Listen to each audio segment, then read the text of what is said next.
জনগণ সকল ক্ষমতার মালিক।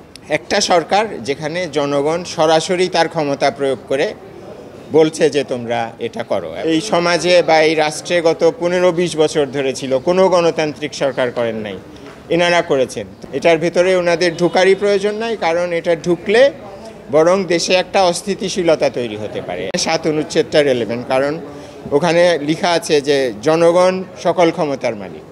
এটা হলো একটা সরকার যেখানে জনগণ সরাসরি তার ক্ষমতা প্রয়োগ করে বলছে যে তোমরা এটা করো। এবং আপনারা হয়তো বলতে পারেন যে জনগণকে তো আমি বলতে দেখছি না, কোথায় সভা করে তো জনগণ সেটা বলেনি। কিন্তু যখন এই সরকার কাজগুলো করছে, আমরা জনগণ যখন এটাকে মেনে নিচ্ছি, তার মাধ্যমে আমরা এটাকে অ্যাপ্রুভ করছি।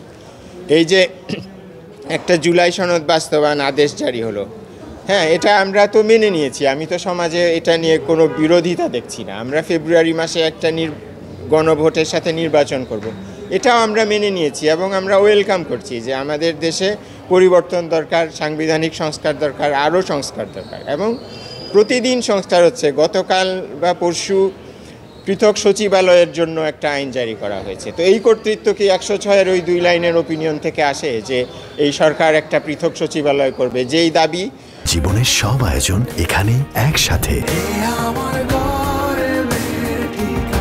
এই সমাজে বা এই রাষ্ট্রে গত 15-20 বছর ধরে ছিল কোনো গণতান্ত্রিক সরকার করেন নাই, এনারা করেছেন। তো এই কর্তৃত্ব কোথা থেকে আসে? এটা তো 106-এর ওপিনিয়ন থেকে আসছে না, এটা আসছে জনগণের কাছ থেকে। কাজেই এটার ভিত্তি হলো সেই জনগণের আকাঙ্ক্ষাটাই এটার ভিত্তি।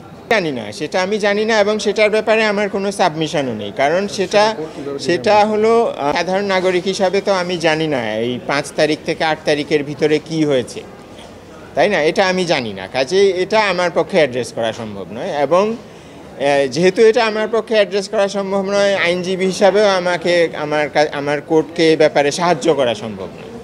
ভাবে সাহায্য করেছি যে ওনাদের এই বিষয়টা দেখারই প্রয়োজন নেই, কারণ এটা একটা এতই অপ্রয়োজনীয় বিষয়, এটার ভেতরে ওনাদের ঢুকারই প্রয়োজন নাই, কারণ এটা ঢুকলে বরং দেশে একটা অস্থিতিশীলতা তৈরি হতে পারে এবং একটা যে স্টেবল সিচুয়েশন, এটা আনস্টেবল হয়ে যেতে পারে। এবং সেই ক্ষেত্রেও কিছু বিচারিক নিয়ম নীতি আছে যে আদালত এমন কিছু কাজ করবে না যাতে করে একটা স্টেবল জিনিস আনস্টেবল হয়ে যায়, অস্থিতিশীল হয়ে যায়।